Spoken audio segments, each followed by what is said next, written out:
पड़ोसन बहन के पास जाती है, बहन थोड़े से चावल हो तो दे दे।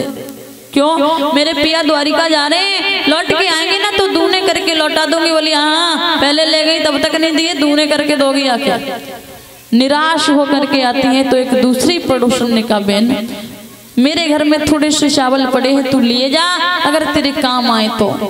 ले करके आते हैं। आज उन्होंने एक पोटली में बांधे हैं और सुदामा जी से कहा, महाराज अब तो चले जाओ। और जैसे ये कहा अब चले जाओ तो सुदामा जी आज उन चावलों की पोटली को लेकर के जब वहां से चले कि पैर बिमाई फटी विप्र के और नंगे पैर नहाए। और चलते चलते आज सुदामा कभी हड़बन में आए।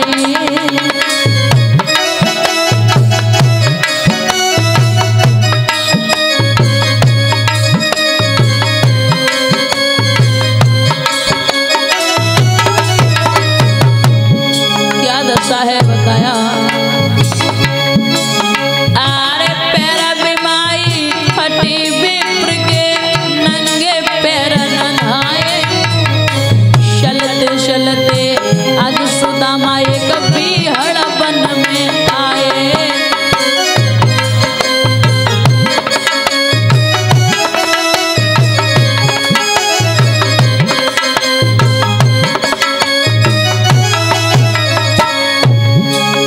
अरे पियड़वन में आए सुदामा गोविंद के गुण गाए। पियड़वन में आए सुदामा गोविंद के गुण गाए। चलते चलते आज सुदामा कभी हड़बन में आए।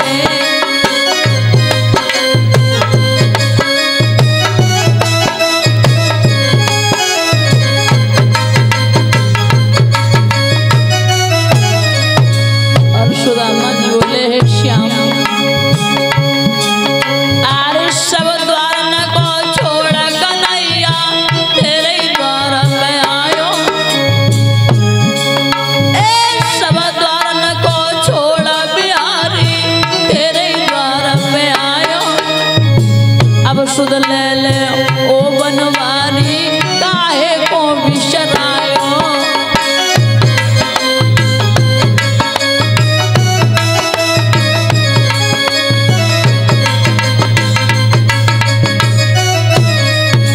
जवाब दिया श्याम, गरीबी में कोई किसी का नहीं है कन्हैया। अरे ओ बनवारी ओ गिरधारी जन्म है मेरो खोटा। अरे ओ बनवारी ओ गिरधारी जन्म है मेरो खोटा। लुच्चा गुंडा नाम रखा है बेईमान बनाए दे टोटा।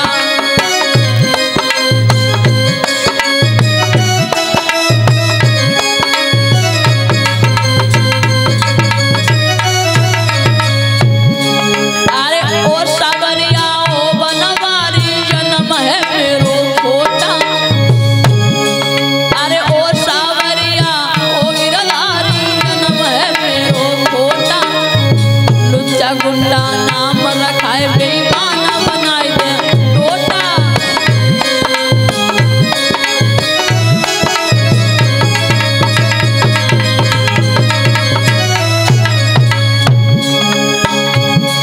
अरे सब द्वारन को छोड़ बिहारी तेरे द्वार पे आए। ए सब द्वारन को छोड़ बिहारी तेरे द्वार पे आए। अब सुध ले ले ओ बनवारी काहे को बिसराए।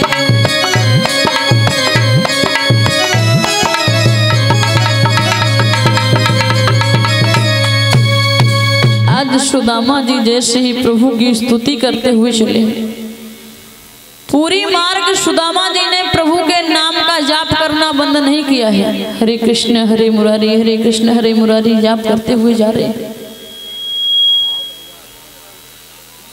और जब थोड़ा आगे बढ़े हैं, थक जाते हैं, पैरों में पादुकाएं नहीं है, तन पे जामा नहीं है, हाथ में लाठी है, चले हैं। थोड़ा थोड़ा आगे बढ़ते थक जाते हैं, एक सुंदर सा बाग देखा है, विश्राम करने लगे, विचार किया यहीं विश्राम कर लूं, ठीक है।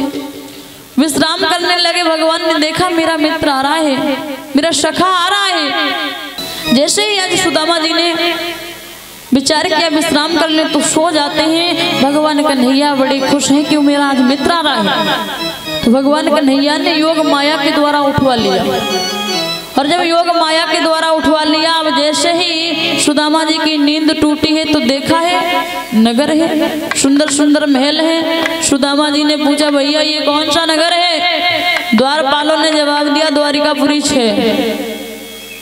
बोले यहाँ के राजा? बोले कृष्ण है। अब सुदामा जी विचार करें, द्वारिका है, कन्हैया है, और हमें मिलना एक से है, अब कहाँ और ढूंढे, हम किसे ढूंढे? बोले भगवान कृष्ण यहीं रहते हैं। द्वारपालों ने जवाब दिया महाराज ये द्वारिका ही है, द्वारिका है। भगवान कृष्ण बोले हाँ हाँ राजा हैं यहाँ के। द्वारपालों से बड़ी ही नम्रता से उन्होंने एक बात की, बोले जाओ कहाँ? अपने महाराज से कह देना जा करके कि आपके बालापन का मित्र सुदामा आपसे मिलने के लिए आया है। द्वारपालों ने पहले देखा ध्यान से एक बात की, महाराज क्या कह रहे हो? बोले हम सही कह रहे हैं। अपने महाराज से सिर्फ इतना बता देना कि दरवाजे पे एक विप्र खड़ा है जिसका नाम सुदामा है, और समझाते हुए कहा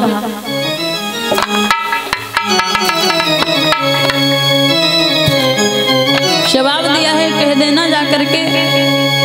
उसी समय द्वारपालों ने कहा ठीक है।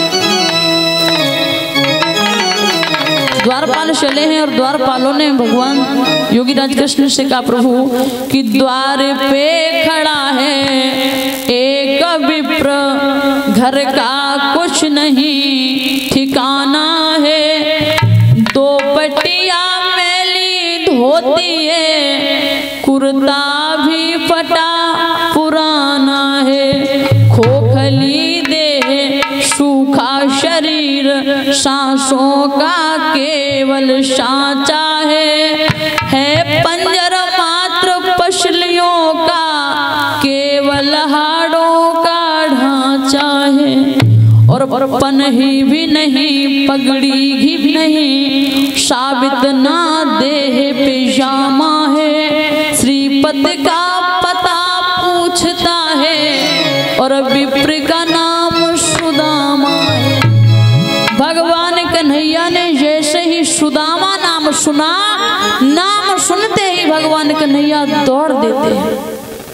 ना ख्याल है पीताम्बर का, ना ख्याल है पादुकाओं का, दौड़ते हैं। जैसे ही सुदामा सुदामा कह करके चिल्लाते हैं, और सुदामा ने कृष्ण की आवाज को सुना तो कृष्ण कृष्ण कह करके चिल्लाने लगे हैं, दौड़ देते हैं। जब दोनों मित्र मिले हैं तो समझ में ये नहीं आया कि पहले कृष्ण सुदामा से मिले या सुदामा कृष्ण से मिले।